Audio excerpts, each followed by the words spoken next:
off your engine! Jerome Keith says, Scotty, my dad got a 2006 Volvo S60. You think you should kick it out the door?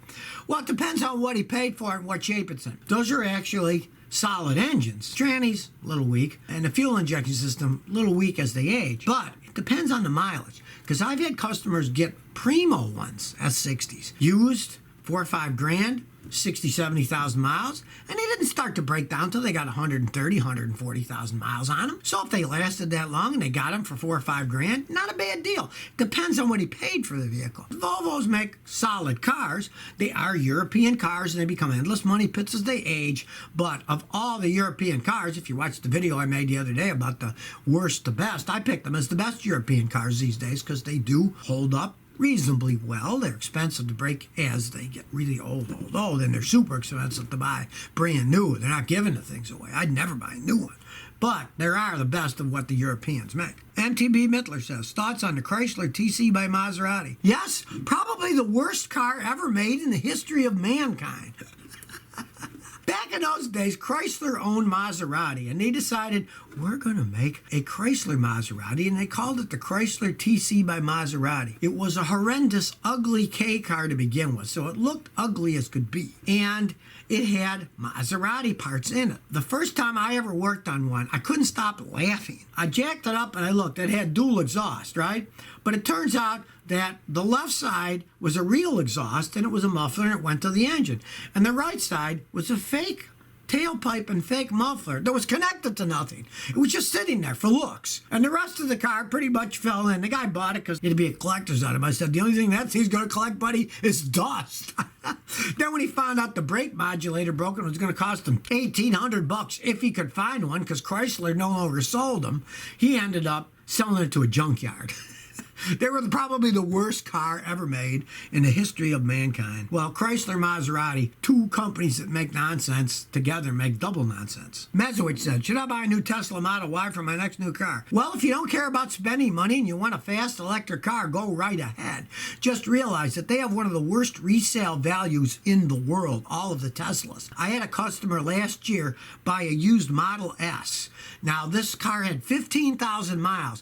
The original owner paid $112,000. He picked it up for $45,000 with 15,000 miles on it. That shows you how fast their values plummet. It's probably one of the worst investments you could possibly make, but it's your money. You can do whatever you want with it.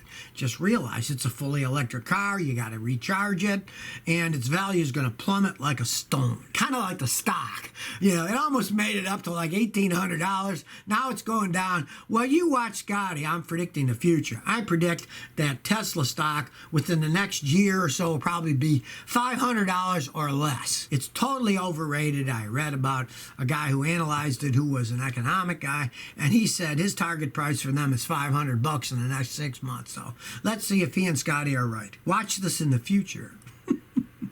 Roscoe Robinson says, what's better, a new Jeep Compass or a new Jeep Renegade? All right, I wouldn't buy either, but if I had to, I definitely would go with the Compass. Because a Jeep Renegade is not a Jeep. It is, in actuality, a Fiat, four-wheel drive Fiat 500.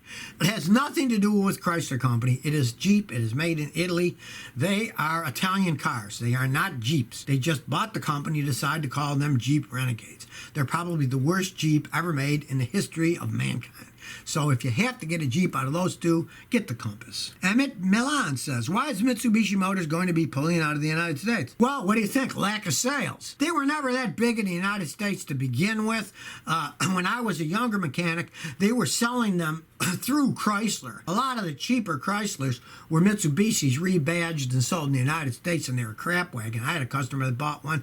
It ended up burning a quart of oil every 50 miles. What a pile of junk it was.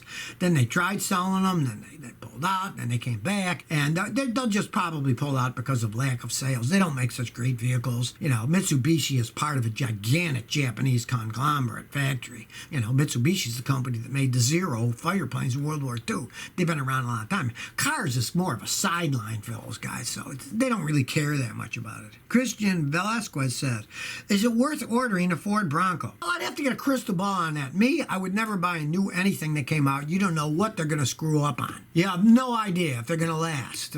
I would wait about analyzing the Bronco until they've been out for 4 or 5 years. Now, if somebody wants to give me one to try out when they're new, I will gladly drive it around, and I'll look at this, look at that, and say, well, here's I see my first impression of how it runs or what this, and then I'd say stuff like I did with the Chevy Corvette. Only time will tell. Will it hold up? Will it not hold up? Only time's going to tell that. And with Bronco being all new, no one knows. And I personally would never buy a brand new vehicle that just came out. They could screw up in 7 ways to Sunday. And then you're stuck with a vehicle that, if it's known for having problems, when you sell it, it'll go for dirt cheap because nobody wants them. And don't think you're going to buy it. It's going to be a collector's item. Any mass-produced vehicle these days is never going to be a collector's item. Just like those idiots that buy toys and keep them in the wrapped bags and say this will be worth money. I've known people that do that, and then you look 30 years later, they paid $50 for a toy. Maybe it's worth 75. You know, it's all a bunch of nonsense. They make stuff to be collectible. It will never be collectible unless they make 5 of them. Not if they make hundreds of thousands of them. Spawn 91 says, Scotty, wondering what your thoughts are on the 2017 Ford Fusion on its reliability. They're reasonably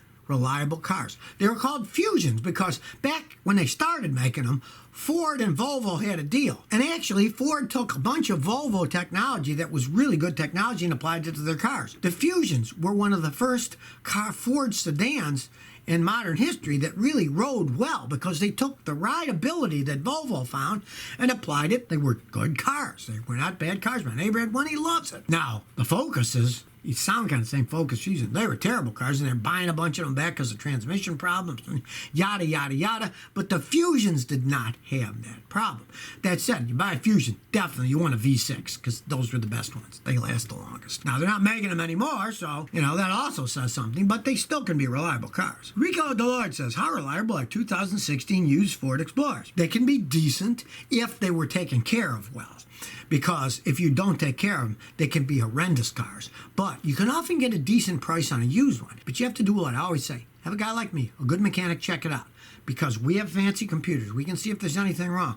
And tell the mechanic you want 2 things checked. It's got the V6 engine. You want to make sure that the timing chain doesn't rattle and needs replacing with the water pump. And you also want the automatic transmission looked at with a fine-tooth comb because those are the 2 weak points of those vehicles. And if a mechanic checks those out and says it's in good shape, hey, it's a 5-year-old Ford. They don't go for all that much money. You might get a good deal. Just don't go and buy one that's got 160, 180,000 miles unless you're getting it for $800 because as they age, then they're going to cost a lot of money to fix, and they will break when they get that old. David Johnson said, why is the cabin air filter behind the glove box? Well, simple, because that's where most of the fans are.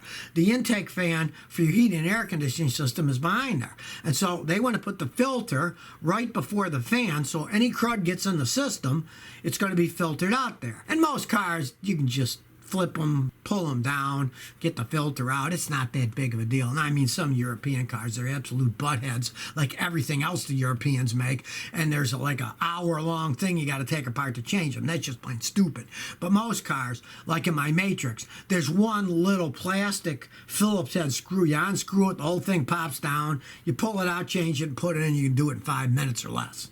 So, good design car isn't going to be like that. Fulton Calhoun says, please be safe, Scotty. Texas is one of the worst civil hotspots. Take care. Well, you know, only if you go to the wrong places.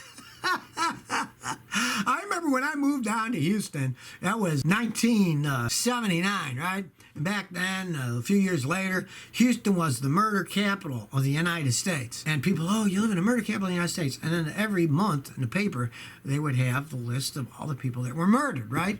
And I looked at who was murdered and where they were murdered, and I realized as long as I stayed out of that part of town, I was perfectly safe. If I didn't go to those bars at 3 o'clock in the morning, which I didn't do anyway, it reminds me when I was a kid growing up in Niagara Falls. On the Canadian side, they had the Welland Canal, right? And in some of these towns, like Welland, there was a good side of the town, and then on the other side of the canal was the bad part of town. Well, if you wanted some action at night, you'd go to the bars on the bad side of the canal. But if you stayed on the good side of the canal, you were pretty safe. So if you watch where you stay anywhere, it's a very safe city as far as I'm concerned. No, it's no longer the murder capital, but even if it was, I felt totally safe because I didn't go to those places 3 o'clock in the morning. So if you never want to miss another one of my new car repair videos, remember to ring that bell.